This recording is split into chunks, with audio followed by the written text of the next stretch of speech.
Olá pessoal, sejam bem-vindos em mais uma aula de biologia. Hoje a ênfase vai ser ecologia. Então nós vamos tratar das relações ecológicas harmônicas e desarmônicas.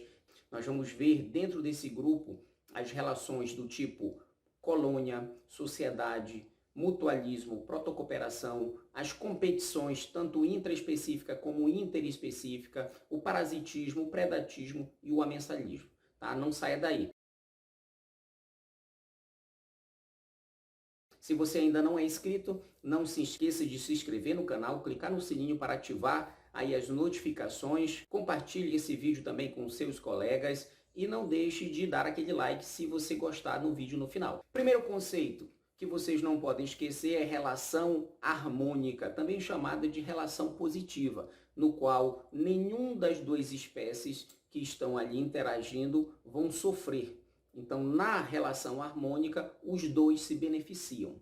A relação desarmônica, também chamada de negativa, um vai se beneficiar e o outro vai sofrer prejuízo. Por isso que é chamado de desarmônica. Um sempre vai sofrer. Dentro dessas duas, a gente vai se deparar com a relação harmônica intraespecífica ou interespecífica, como também tem a relação desarmônica intraespecífica e interespecífica. Então, o termo intraespecífica faz referência à relação entre indivíduos da mesma espécie. Já o termo interespecífica faz relação entre indivíduos de espécies diferentes. E aí nós temos várias relações. Então vamos iniciar com a sociedade, que é um tipo de relação harmônica do tipo intraespecífico, entre indivíduos da mesma espécie. Então, a sociedade, nós temos aí sociedade das formigas, sociedade das abelhas, sociedade dos cupins, os mamíferos também, eles acabam que atuando aí em sociedade. Então, nesse tipo de relação, existe divisão de trabalho e relação de amizade entre os indivíduos. A gente até utiliza um termo chamado de polimorfismo morfológico ou casta. Então, existem ali indivíduos que apresentam formas diferentes com funções diferentes. Então, existem várias castas, vários grupos dentro da sociedade. Nós vamos ter aí a operária, nós vamos ter o zangão, nós vamos ter a rainha. Então, nessas várias sociedades existem indivíduos que acabam apresentando funções diferentes e uma anatomia diferente. Então, essa é a sociedade. O segundo é a colônia. E aqui não há comportamento que permita ali realizar laços fortes de amizade. Não existe relação ali de proteção entre os membros. A maioria das espécies dos quinidários, dos protozoários, das algas, apresentam essa relação ecológica. Tá? Maioria. Quando eu falo maioria, porque sempre tem um ou outro indivíduo que vai apresentar formas diferentes no seu corpo. E aí a gente entra em dois termos, como homeomorfa e heteromorfa. Então, no caso das espécies homeomorfas, que são todas iguais, tá? Elas estão ali um do ladinho da outra, porque devido à reprodução elas caíram ali do lado e dali vão crescer, muitas vezes por brotamento, divisão binária.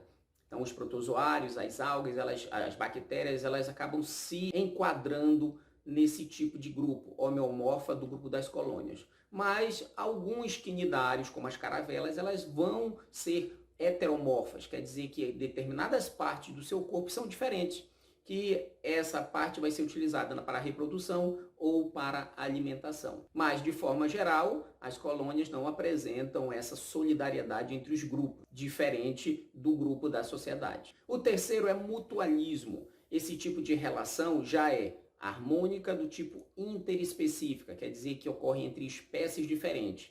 E aqui nós temos indivíduos que dependem do outro de uma tal forma que não existe a vida em separado. Então, a dependência ali é obrigatória. Se um morrer, o outro morre. E aí nós temos como exemplo o cupim e o protozoário triconinfa, no qual a triconinfa vive no estômago do cupim, pegando a madeira que o cupim coleta e transformando em substâncias nutritivas. Então, nessa relação aí, se não tiver o cupim, o protozoário morre, se não tiver o protozoário, o cupim morre também. Então, uma relação obrigatória. E aí nós temos também os líquens, as micorrizas. Os líquens é uma associação de fungo com algas. Os fungos, eles vão pegar as substâncias inorgânicas e levar para as algas, e as algas vão transformar através da fotossíntese essas substâncias e dar parte para o fungo. Então, se o fungo morrer, a alga também morre, porque não vai conseguir pegar todas as substâncias orgânicas. Se a alga morrer, não consegue fazer a transformação e o fungo acaba morrendo.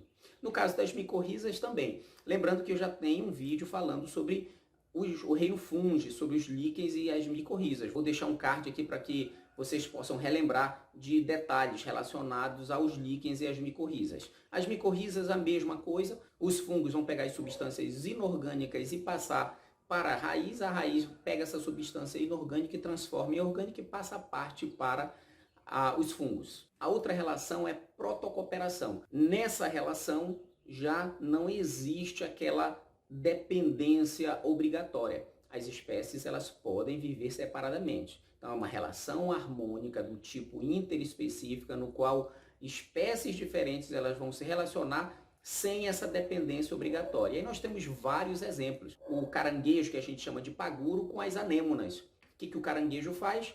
Pega uma anêmona, coloca nas suas costas e sai andando. A anêmona ela vai proteger o paguro contra determinados predadores, até porque a anêmona, alguns quinidários apresentam ali os nematocistos que vão protegê-lo, né? E no caso, o que a anêmona ganha? Ela está ganhando deslocamento, então ela vai poder se alimentar, porque a anêmona ela é fixa, ela fica parada, então ela tem que se alimentar filtrando ali a água. Ela nas costas do paguro, ela vai ganhar deslocamento, então ela vai andar por aí, podendo se alimentar mais. Um outro exemplo seria o peixe-palhaço, também com as anêmonas. O peixe-palhaço é uma das espécies que apresentam um muco protetor nas suas escamas, então as anêmonas não conseguem pegar o peixe-palhaço, então ele consegue se proteger aí no meio dos tentáculos das anêmonas. Então ele pode entrar e sair ali sem problema, tá? De ser capturado pela anêmona. Então o peixe-palhaço, quando ele se sente ameaçado, ele vai para o meio dos tentáculos para se proteger. E a anêmona, o que ganha? O peixe-palhaço vai sempre se alimentar próximo da anêmona, deixando cair resquícios de alimento. Então esse é um segundo exemplo do tipo protocooperação. Nós temos também alguns exemplos de aves com mamíferos ou répteis. Então algumas aves elas podem ali retirar carrapato, retirar piolho de alguns búfalos, de alguns bovinos, de hipopótamo. Então atenção, nesse tipo chamado protocooperação, o passarinho ele não pode beliscar a pele, ele não pode retirar o sangue, porque vai se enquadrar em parasitismo. Ele tem que só retirar parasitas. E aí nós temos também a ave que vai palitar o dente dos crocodilianos. Então o jacaré, ele muitas vezes ele abre a boca, ele fica ali paradinho, a ave vai lá, palita os dentes dos jacarés, retirando ali o excesso de carne, o excesso de sujeira no meio dos dentes. O jacaré, quando ele não quer mais, ele fecha ali a boca mais lentamente para poder dar tempo do pássaro palito sair. Tá? Então nós temos aí outros exemplos. No caso de alguns peixes que são chamados de limpadores, eles acabam retirando parasitas de muitas tartarugas e de outros peixes grandes também. Tá? Então isso também se enquadra em protocooperação, porque qualquer um dessas espécies, desses indivíduos, se eles morrerem, o outro indivíduo ele vai sobreviver também numa boa. E um último exemplo é o pulgão com as formigas. O pulgão, ele normalmente ele serve de alimento para as joaninhas. Só que o pulgão, ele frequentemente elimina uma substância adocicada pela cloaca. E aí essa substância adocicada, algumas formigas gostam. Então algumas formigas vão proteger o pulgão de joaninhas. Em contrapartida, o pulgão vai dar essa substância adocicada para as formigas. Um outro tipo de relação ecológica é o comensalismo. O comensalismo é quando indivíduos de espécies diferentes elas vão atuar, sendo que uma vai se beneficiar e a outra não vai se beneficiar, mas também não vai sair prejudicada.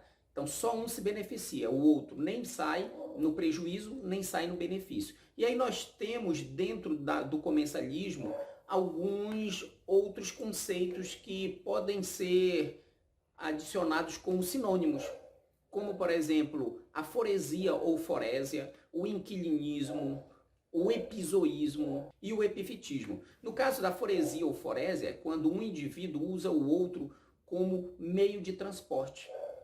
No caso de inquilinismo, é quando um indivíduo utiliza o outro como meio de abrigo. Já o epizoísmo é quando o indivíduo utiliza o outro como meio de fixação, e no caso, se for um vegetal, vai ser chamado de epifitismo, como, por exemplo, algumas orquídeas, algumas bromélias que acabam se fixando em algumas árvores lá em cima. Então, isso acaba sendo chamado, se enquadrando no tipo de comensalismo chamado de epifitismo. E aí nós temos vários exemplos, o tubarão e a rêmora também chamada de peixe-piloto. Então, muitas vezes o tubarão está nadando, tem sempre um peixe grudado ali embaixo, ali do lado do tubarão. Quem se beneficia? O peixe-piloto. O tubarão, ele não se beneficia, mas também ele não sai prejudicado.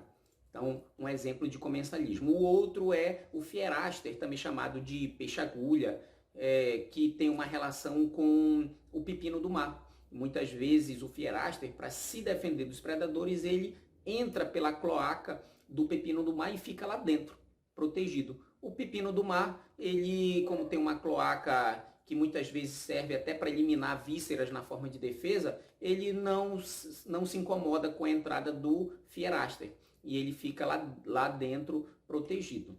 Nós temos também algumas epífitas junto com as árvores, como, por exemplo, bromélias e orquídeas que acabam se fixando em uma região mais alta da árvore para obter mais luminosidade. Também um exemplo de comensalismo. Uma outra relação ecológica, agora desarmônica, do tipo intraespecífico, é o canibalismo. Então nós temos duas relações ali muito próximas, canibalismo e predatismo. O canibalismo é quando indivíduos vão se relacionar e um vai matar e devorar um indivíduo da mesma espécie. O predatismo, o indivíduo ele também tem que matar e devorar, só que um indivíduo de espécie diferente. Atenção, ele tem que matar e devorar, porque se ele só matar, não se enquadra em canibalismo, tá? Vai se enquadrar de repente em competição. Então ele tem que devorar para poder entrar em canibalismo. Nós temos ainda a competição intraespecífica e a competição interespecífica. Qual a diferença? Intraespecífica, competição entre indivíduos da mesma espécie. Já a interespecífica, entre indivíduos de espécies diferentes. Aqui o indivíduo ele pode até matar, mas ele não pode devorar. Se ele se alimentar, se enquadra em canibalismo ou predatismo. Então, em competição intraespecífica, pode ser dois galos brigando, dois cachorros, ou até mesmo competição ali dos seres humanos por um trabalho, ou passar no Enem, por exemplo, não deixa de ser uma competição intraespecífica. Já a competição interespecífica, entre indivíduos de espécies diferentes. Aí a gente tem o cachorro com o gato, por exemplo, nós temos o urubu com um cachorro por causa de uma carniça, um leão com uma hiena por causa de uma carniça, entre indivíduos de espécies diferentes. O amensalismo é quando a relação ela é desarmônica e interespecífica, quando indivíduos de espécies diferentes eles vão se relacionar e um vai sofrer, um vai ser prejudicado, mas muitas vezes sem o outro saber. Então um vai morrer, o que está matando muitas vezes não vai ser porque quer.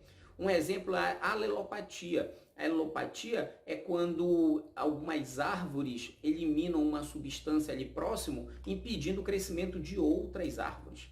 Então alguns pinheiros podem produzir substâncias ali próximo à raiz, impedindo que os outros cresçam muito próximo. Um exemplo de alelopatia. A maré vermelha também é um exemplo no qual algumas algas elas vão crescer tanto, vão se reproduzir tanto, e aí muitas vezes quando elas morrem, elas começam a produzir substâncias e elas vão eliminar os indivíduos que passam ali por perto. A antibiose também é um outro exemplo, no qual alguns fungos vão eliminar bactérias. A sobrevivência do fungo acaba causando a morte de algumas bactérias. O predatismo também é um tipo de relação desarmônica e muitas vezes o predatismo ele pode ser colocado também como herbivoria, porque uma lagarta pode se alimentar de vegetais, das folhas. Um bovino pode se alimentar de capim. E aí nós temos também o parasitismo, que é um tipo de relação desarmônica interespecífica, no qual um indivíduo ele vai se instalar no corpo de um ser para extrair o seu alimento. E daí ele vai se desenvolver. E aí nós temos, por exemplo, a pulga, o piolho, o carrapato, as lombrigas, alguns vermes, plateumintos, a sanguessuga. Então, esses indivíduos aí, eles se enquadram como parasitas. Aí nós temos os que parasitam pelo lado de fora, que são os ectoparasitas, e nós temos os endoparasitas que vão se instalar pelo lado de dentro. Então, pessoal, essas são as relações ecológicas que eu queria passar para vocês. Tá? Se vocês gostaram, não esqueça de dar aquele like, de dar aquele joinha, e a gente se vê aí num outro vídeo, pessoal. Grande abraço, falou!